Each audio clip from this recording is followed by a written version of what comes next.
बुलढाणा जिल्ह्यातील मलकापूर ग्रामीण पोलीस ठाण्याच्या हद्दीत अवघ्या 24 तासात दुसऱ्या दरोड्याची घटना समोर आली आहे।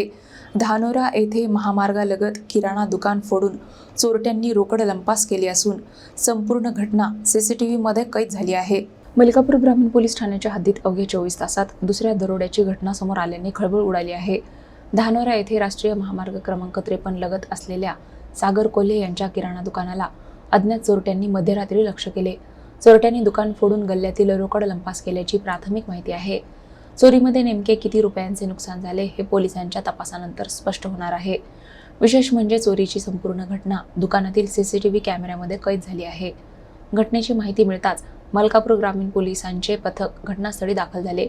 त्याचबरोबर फिंगरप्रिंट तज्ज्ञ आणि मोबाईल फॉरेन्सिक पथकाने ही घटनास्थळी पाहणी करून पुरावे संकलित करण्यास सुरुवात केली। दरम्यान यापूर्वी काठी येथे दरोड्याच्या घटनेत एका व्यक्तीचा मृत्यू झाल्याची घटना ताजी असतानाच धानोऱ्यात पुन्हा चोरीचा प्रकार घडला आहे। त्यामुळे ग्रामीण भागातील कायदा आणि सुव्यवस्थेबाबत नागरिकांमध्ये चिंता निर्माण झाली आहे। अज्ञात चोरट्यांचा तातडीने शोध घेऊन नागरिकांना सुरक्षिततेची हमी द्यावी अशी मागणी होत आहे।